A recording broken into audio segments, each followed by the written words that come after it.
Quem é Jesus para você?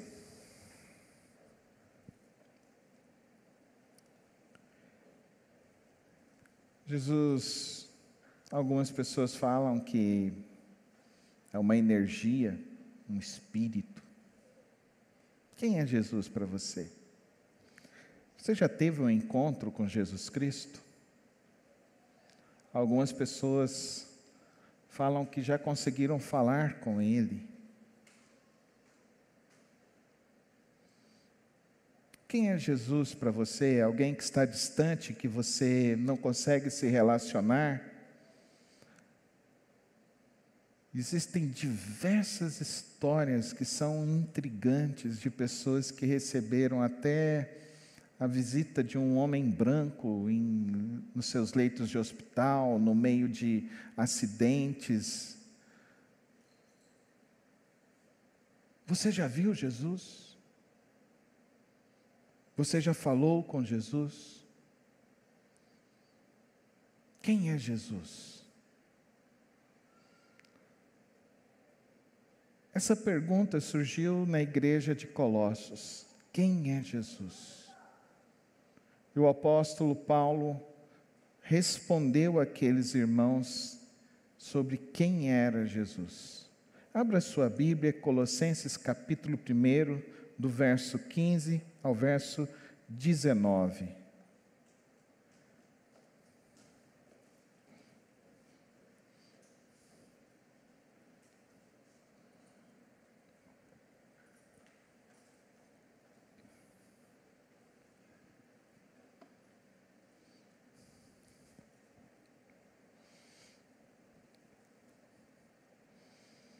Ele é a imagem do Deus invisível, o primogênito de toda a criação, pois nele foram criadas todas as coisas nos céus e na terra, as visíveis e as invisíveis, sejam tronos ou soberanias, poderes ou autoridades.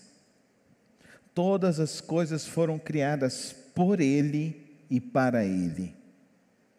Ele é antes de todas as coisas e nele tudo subsiste. Ele é a cabeça do corpo que é a igreja. É o princípio e o primogênito dentre os mortos, para que em tudo tenha supremacia. Pois foi do agrado de Deus que nele habitasse toda a plenitude e por meio dele reconciliasse consigo todas as coisas, tanto as que estão na terra, quanto as que estão nos céus, estabelecendo a paz pelo seu sangue derramado na cruz. Antes vocês estavam separados de Deus, e na mente de vocês eram inimigos por causa do mau procedimento de vocês. Mas agora Ele os reconciliou pelo corpo físico de Cristo, mediante a morte, para apresentá-los diante dEle, santos, inculpáveis e livres de qualquer acusação, desde que continuem alicerçados e firmes na fé, sem se afastarem da esperança do Evangelho que vocês ouviram e que tem sido proclamado a todos os que estão debaixo do céu. Esse é o Evangelho pelo qual eu, Paulo, me tornei ministro. Agora me alegro em meus sofrimentos por vocês e completo no meu corpo o que resta das aflições de Cristo, em favor do seu corpo que é a igreja.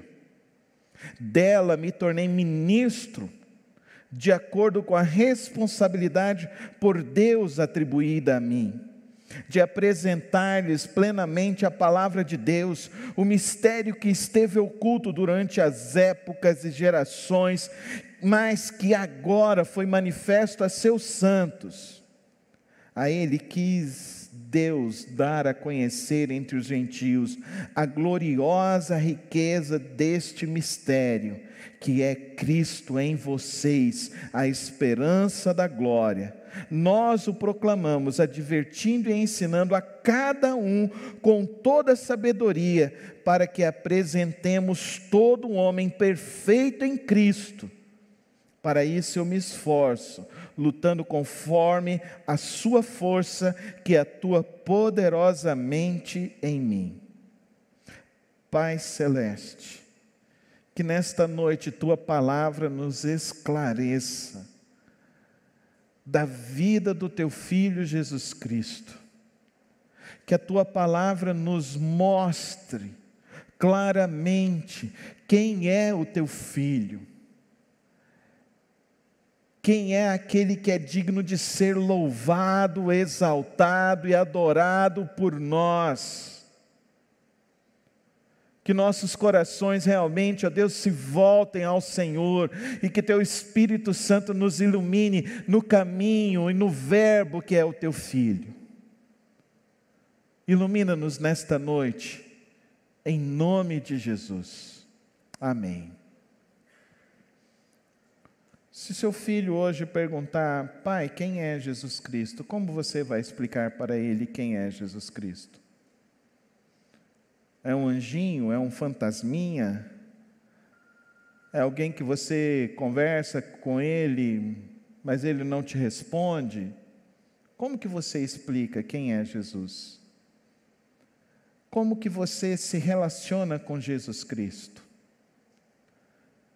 O apóstolo Paulo escreve à igreja de Colossenses porque a igreja de Colossos estava enfrentando um problema muito sério, com uma heresia que surgiu logo no início da igreja primitiva, que era uma heresia que se chamava gnosticismo. E esse gnosticismo tentava explicar tudo pela razão. Então eles não criam que de fato Jesus era Deus. Eles não criam que Jesus era a representação verdadeira de Deus. Eles não criam também que Jesus Cristo morreu e ressuscitou ao terceiro dia. Por isso que Paulo faz essa descrição tão sublime nessa sua carta, nos esclarecendo então quem é Jesus Cristo. Ele nos começa então nos mostrando que Jesus Cristo, ele é antes da existência humana, ele é antes da criação do tempo, ele é antes de todas as coisas. E que ele é a imagem do Deus invisível. Ele usa a mesma expressão que o evangelista de João diz, que o verbo se fez carne e habitou entre nós. Então ele diz para nós que a imagem de Deus é Jesus Cristo. A imagem de Deus revelada então para nós é Jesus Cristo. E que essa imagem então nos esclarece que Jesus Cristo é um homem perfeito, mas é um homem que compreende toda a história, e que ele viveu entre nós, e ele sofreu e caminhou entre nós, e passou por todas as nossas dificuldades existenciais. Jesus teve fome, como eu e você. Jesus se cansou, como eu e você nos cansamos. Jesus se estressou, como eu e você às vezes ficamos. Jesus se irou lá no templo, como muitas vezes alguns de nós se iram. Jesus teve insônias, como eu e você de vez em quando temos. Jesus se sentiu sozinho, quando ele diz e grita, Deus meu, por que me desamparaste? Jesus, ele sofreu angústia profunda em sua alma, como muitas pessoas de nós às vezes estamos atravessando circunstâncias em nossas vidas e que nós temos angústias existenciais que não nos deixam dormir, que não nos deixam nos alimentar direito, que não nos permitem muitas vezes nos relacionar com as pessoas. Jesus às vezes queria ficar sozinho, longe de todo mundo, como muitas vezes a gente quer ficar. A gente não quer conversar com ninguém, a gente não quer se encontrar com ninguém. Jesus também ficou assim. Ele viveu sobre a terra. Ele viveu 33 anos. Ele não é uma história de alguém, de um escritor, não. Ele é um homem verdadeiro. Um homem que nasceu dentro de uma família. Ele teve uma profissão, ele era carpinteiro também como seu pai. Ele era um homem que teve uma mãe. Nós vemos na história de Jesus que ele viveu entre os homens. Mas o apóstolo Paulo, ele diz que ele é o primogênito e que todas as coisas foram criadas nele, tanto as visíveis como as invisíveis. E que todas as coisas então estão na existência sustentadas por ele. Pastor, está sendo difícil, como que eu vou explicar isso? Explicar para o meu filho, para a minha filha? Não é tarefa fácil. É por isso que eu e você precisamos compreender a palavra, para que não saiamos por aí divulgando realidades que não são verdadeiras. Como muitas pessoas às vezes querem criar ilusões, tipos de Cristos que não são reais. E vão criando então distorções do Evangelho. Eu e você, nós não podemos viver a nossa experiência do Evangelho simplesmente achando que as coisas são fáceis. Não o são. O Evangelho é desafiador. O Evangelho de Jesus Cristo é desafiador.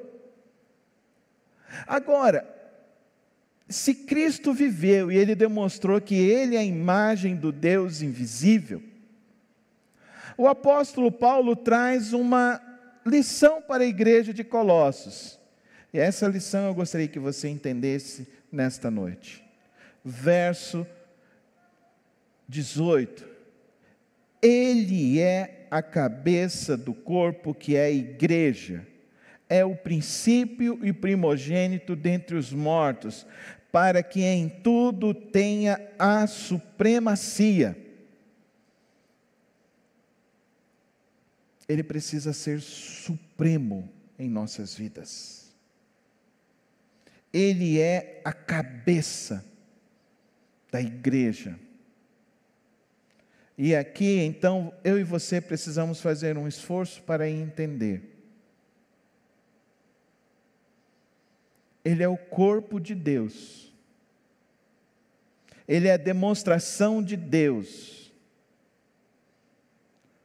Ele é o cabeça da igreja. Ele veio, Ele morreu naquela cruz.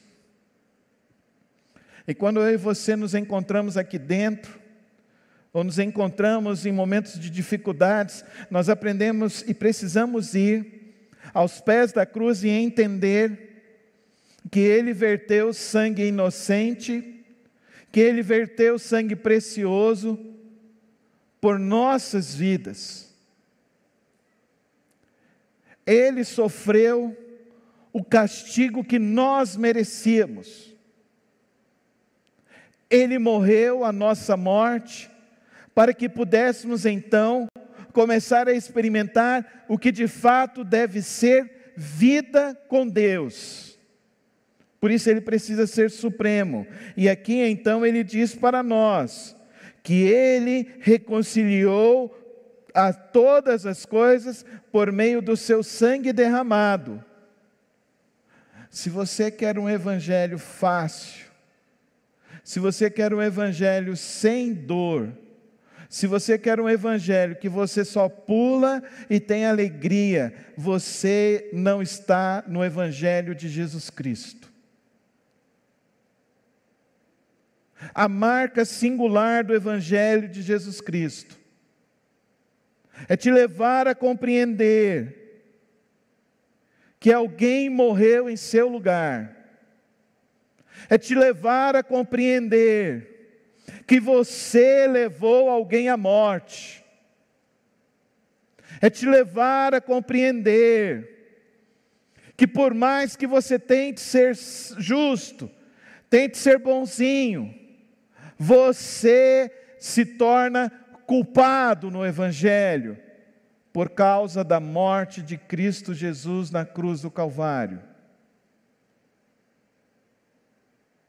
Os pés dele foram cravados no madeiro. Os braços dele foram cravados no madeiro. Ele sofreu o escárnio da humanidade por nossa culpa, por nossos pecados.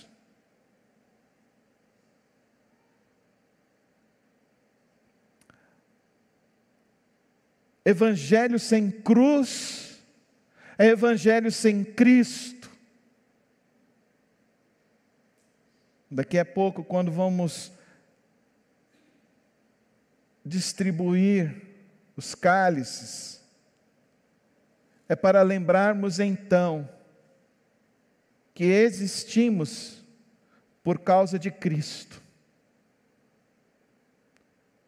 de que a vida está estabelecida sobre a existência por causa de Cristo, por causa do sangue de Cristo.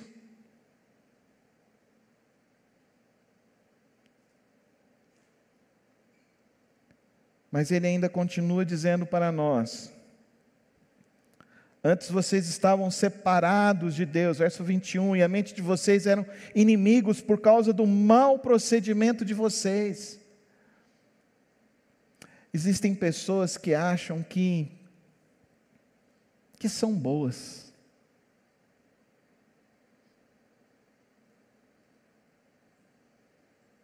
Existem pessoas que se acham melhores do que os outros.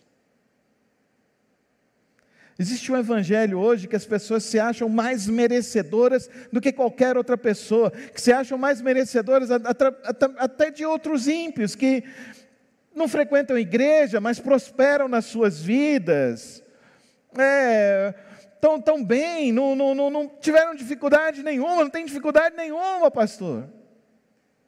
Não, querida, a palavra de Deus fala que o nosso mau procedimento, eu e você, para de olhar para o mundo exterior, para de olhar para os outros, olhe para você, veja você.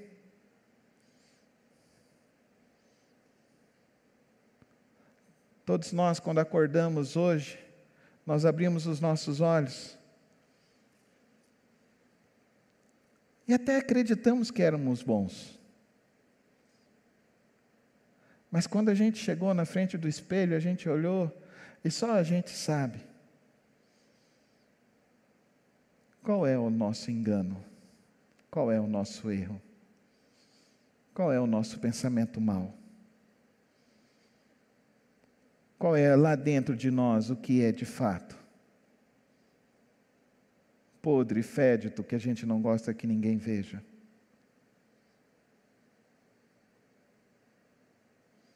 Então lavamos o rosto, limpamos nossos dentes, tentamos pentear os cabelos, aqueles que têm os cabelos, né?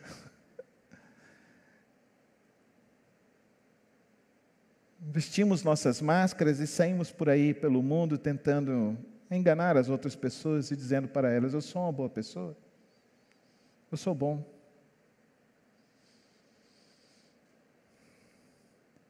Muitos até não têm coragem de ter relacionamento com Jesus Cristo porque realmente se acham bons. E quando eles chegam diante de Cristo, não tem como você se escapar.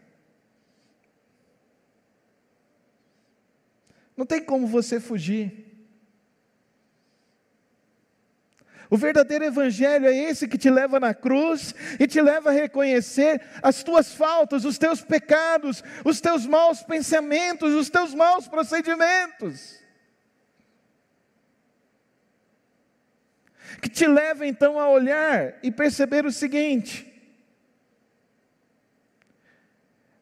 Verso 22. Ele nos reconciliou pelo seu corpo físico, mediante a sua morte. Se ele não morresse, se ele não vertesse o sangue, se ele se recusasse não teríamos solução para as nossas vidas, para as nossas almas. Cristo nos reconciliou com Deus. Cristo derramou o seu sangue, e o seu sangue então nos torna santos.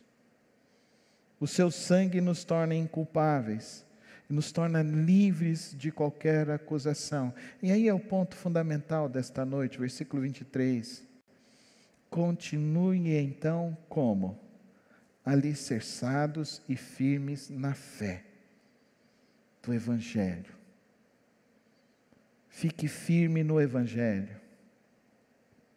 Fecha os teus olhos, coloca a mão no teu peito e diz assim para a tua alma: fique firme no Evangelho de Jesus Cristo.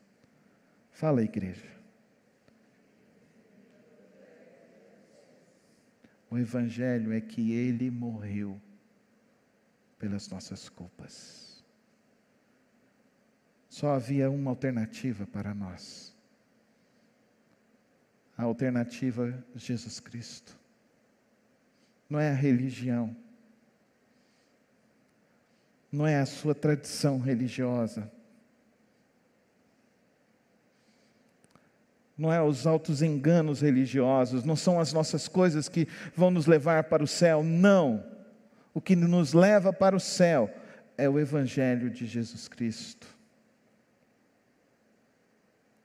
Porque o Evangelho que nos leva para o céu, nos leva então a reconhecer aos pés da cruz o sangue de Cristo, a vida de Cristo, a singularidade, a supremacia de Cristo.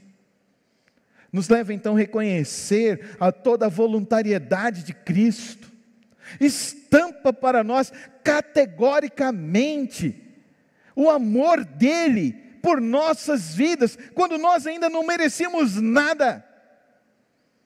E mesmo depois de reconhecer a Ele, nos leva então a reconhecermos então que se não for o Senhor, e que se não andarmos no Senhor, não vai valer a pena viver este mundo, não vai valer a pena existirem nessa existência.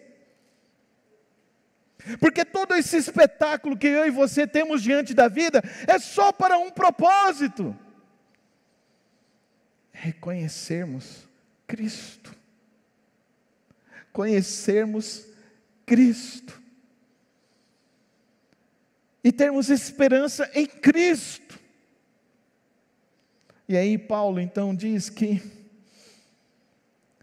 tudo mudou na vida dele, mudou a tal ponto que antes ele perseguia a igreja, ele matava a igreja, mas agora ele sofre pela igreja. Amém, irmãos? Ele diz ainda mais, não que apenas sofre, ele diz ainda mais que ele se esforça para viver no meio das aflições da igreja. Ele se esforça para viver nessas aflições da igreja.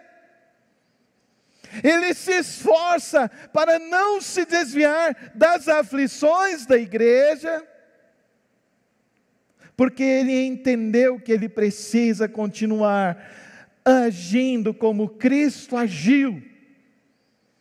Verso 24: agora me alegro em meus sofrimentos por vocês, e completo no meu corpo o que resta das aflições de Cristo, em favor do seu corpo, que é a igreja. Aí ele diz que se tornou ministro com responsabilidade. Ele diz que ele proclama este evangelho. E qual é o evangelho? Querido irmão e querida irmã, pare de se preocupar com o teu amanhã. A revelação já nos diz sobre o amanhã. Comece a viver hoje com Cristo.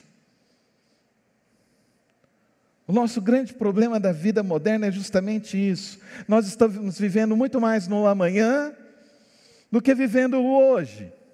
E aí o apóstolo Paulo nos diz o quê? Ele nos diz: a Ele quis Deus dar a conhecer entre os gentios a gloriosa riqueza deste mistério, que é Cristo em vocês. Amém, irmãos? Coloca a mão no teu peito e diz assim: Cristo habita o meu coração. E se você de fato realmente confessar isso com os teus lábios, se você realmente compreender que a morte dele, na teologia diz a morte vicária, que representa a expiação dos nossos pecados, a substituição dos nossos pecados, que merecíamos então estarmos sendo entregues, merecíamos então a morte pelos nossos pecados, porque quem aqui de nós já não desejou uma coisa que não é lícita? Quem aqui de nós já não mentiu? Quem aqui de nós já não pensou coisas que não deveria pensar?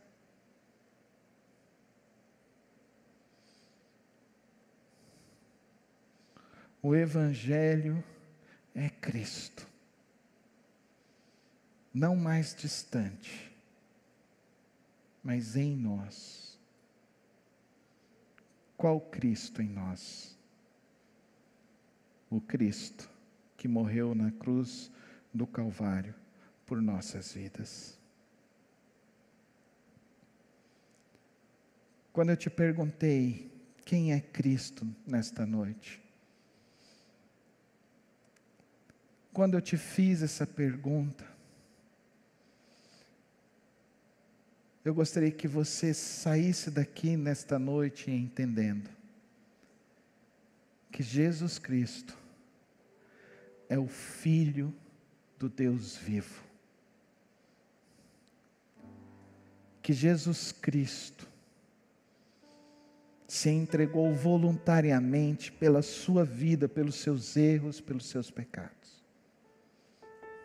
Que Jesus Cristo, Ele decidiu escrever uma nova história com você. Ele decidiu construir um novo enredo para o teu amanhã. Nesse enredo, Ele venceu, Ele é o Rei dos Reis, amém? Ele é o Rei dos Reis. Nesse enredo, Ele já está sentado no trono do universo, amém, irmãos? Nesse enredo, Ele tem um nome que é sobre todo nome. Nesse novo enredo da tua vida, daqui para frente, Ele é o teu cordeiro que tira o teu pecado da tua vida. Nesse enredo, Ele é o leão que te protege. Ele é o teu advogado que intercede contra qualquer acusação. Nesse novo enredo, Ele quer te capacitar, colocando em você o Espírito Santo dEle, para que você então experimente desse rio de Deus em seu ser. Nesse novo enredo daqui para frente, não é mais uma história de um anjinho, não é mais uma história de um homem de 2000 anos atrás. Nesse novo enredo, é você e Jesus. É você com Jesus. É você sendo filho de Deus. O filho agora, a filha agora, de Deus, comprados no sangue de Cristo Jesus.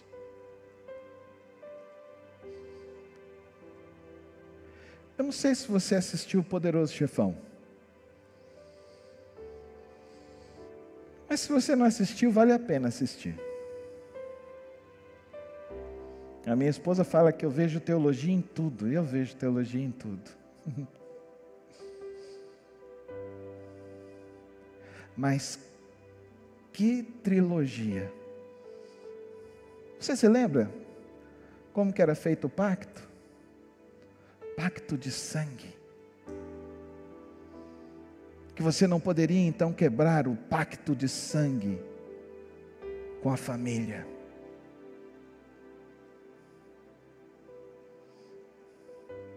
Então as pessoas viravam escravos do poderoso chefão, escravo das famílias, das máfias, faziam de todas as coisas. Era um pacto de sangue com sangue sujo, com sangue da terra, com sangue da mentira, com sangue do escárnio contra Deus. Mas eles ficavam fiéis. Tem um episódio que um deles vai e se entrega, e chega lá diante do poderoso chefão, e ele falou assim: você não tem medo do que vai te acontecer? Ele diz e fala assim: eu mereço o que vai acontecer, eu traí o nosso pacto. Sabe o que é triste nos nossos dias? É que andar com Jesus é um pacto de sangue.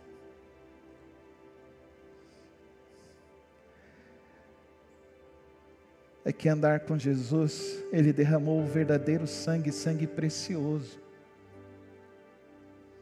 Sabe o que é triste em nossos dias? É ver uma igreja que não assume o seu pacto com Cristo Jesus,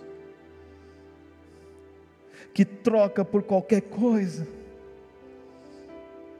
que não confia na palavra do Todo-Poderoso, que não confia na marca que Ele deixou para as nossas vidas, que não confia no resgate que Ele deu. Ele nos deu um novo nome, e o nome dEle está sobre todo nome, é o nome de Jesus.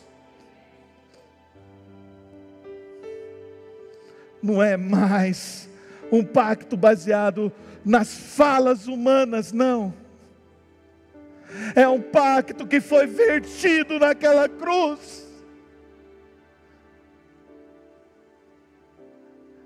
Que nessa noite eu e você possamos entender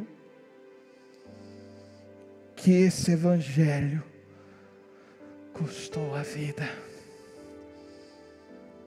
do inocente de Deus por nossas vidas. Não traia Jesus, não abandone Jesus, não se esqueça de Jesus. O que Ele fez por você, ninguém neste mundo será capaz de fazer. O que Ele faz por você, ninguém neste mundo será capaz de fazer. Somente Jesus, porque Ele é a imagem do Deus invisível. Amém, irmãos? Feche os teus olhos agora. E coloca hoje a tua vida com Jesus. Qual é o teu compromisso com Ele verdadeiro? Qual é a tua aliança com Jesus hoje? Qual é a tua aliança agora com Cristo Jesus? Qual é essa agora experiência com Cristo Jesus? Será que a gente pode sair daqui achando que existe uma história melhor, existe uma experiência melhor para se viver? Eu não conheço. Eu estou como Paulo. Eu prefiro carregar os sofrimentos pela igreja de Cristo, porque Cristo é o cabeça dessa igreja.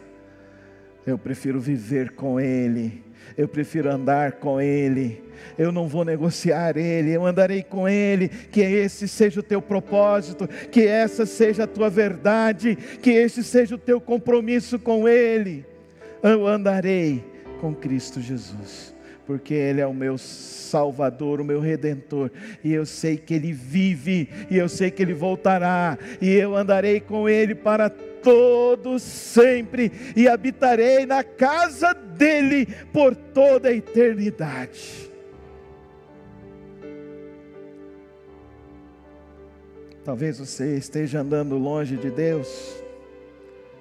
Talvez hoje você está tomando uma decisão de andar agora com o Senhor. Feche os teus olhos e ora e diz: Senhor Jesus, eu não vou mais negar esta aliança, este pacto de sangue com o Senhor. Eu viverei para o Senhor. Eu andarei com o Senhor na minha vida. Se você fez essa oração, fique em pé. Eu quero orar com você nesta noite. Eu quero pedir que a nossa aliança com Deus não seja uma aliança casuística, mas seja uma verdadeira aliança com o Mestre, Cristo Jesus. Senhor, meu Deus e meu Pai, eu te agradeço pelo Filho, eu te agradeço pela Tua Palavra, eu te agradeço pela salvação, eu te agradeço pela reconciliação, eu te agradeço, ó Deus, pela expiação dos nossos pecados na cruz, pelo sangue do Teu Filho. Eu te agradeço pelo novo caminho, eu te agradeço pelo Teu Espírito, eu te agradeço, ó Pai, eu te agradeço, Filho. Eu te agradeço, Senhor, porque nesta noite nós estamos aqui para reconhecer que Tu és o nosso bem maior, que Tu és a supremacia desta vida, que Tu és a vida para nós, Senhor. Por isso, ó Deus, nós colocamos nossas vidas ao Senhor, e nós queremos viver para o Senhor, e queremos andar com o Senhor, e queremos Te amar todos os dias, e queremos dizer que Cristo é nosso irmão, e queremos viver com o Teu Filho todos os dias de nossas vidas. Toma as nossas vidas, ó Pai, toma as nossas vidas, ó Pai. Nos leva a um nível de compromisso maior contigo, Senhor. Nos leva a um nível de profundidade maior, Senhor. Nos leva a um nível, ó Deus, de viver maior, com mais profundidade contigo, Senhor. Pai, nós vamos cumprir agora o mandamento do Senhor. E vamos distribuir agora, Pai, os elementos da ceia, o vinho e o pão. E nós agora, Deus, estamos dizendo para todo mundo que as nossas vidas são do Senhor, que nós somos o Teu povo, e que Tu és o cabeça da igreja das nossas vidas. Toma, ó Deus, nossas vidas nesta hora, em nome de Jesus. Amém e amém.